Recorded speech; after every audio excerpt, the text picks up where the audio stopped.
कोरापुट जिला लक्ष्मीपुर ब्लॉक तयापुट पंचायत भाड़ियाबाड़ी गाँव में 16 वर्षीय छात्री अमृता कुलदीप को झुलंता मृतदेह कुर्मिली पहाड़ उद्धार होईछि।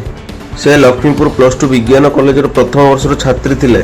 सूचना अनुसार गत 21 तारिख कॉलेज छुट्टी पर तयपुर छक बस ओह्लाई घर को न जाई पहाड़ आड़ को जाउथिबा जणा पड़िथिला। परिवार लोक खोजाखोजी करि न पाइबा परदिन सकाळे पुणी खोजाखोजी करथिले। सकाळ प्राय 7:10 मिनिट्रे एक गछरे तांकर मृतदेह झुलंत अवस्था ठाब होइतिला। खबर पाई लक्ष्मीपुर पुलिस घटनास्थल पहुंची तदंत करने सह मृतदेह को व्यवच्छेद पर पठाई। तेबे यह आत्महत्या ना अन्य कौन कारण मृत्यु ताहाकु नहीं संदेह देखा जायछि। व्यवच्छेद रिपोर्ट आसिबा परे मृत्युर प्रकृत कारण स्पष्ट हेबो।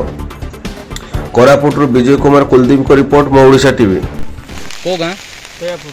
अच्छा तुम किए एक्सपेक्ट करछि कोन आज्ञा जोड़ा नहीं केटा डाउट करछि नहीं बोले किए मरी छी हमर झियो मरि छै केबेटू नथिला काली टू काली संध्या रे।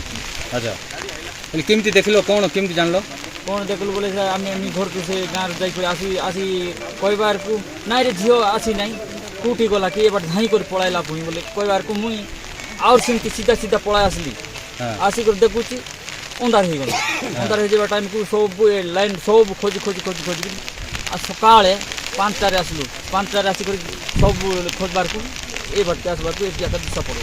अच्छा कोन को स्थिति रे कोन हेछि बोली भाबुछ कोन अनुमान करछु कोन मोर को अनुमान चाहिए। हां ए मृत्यु को नै कि कोन अनुमान हेछि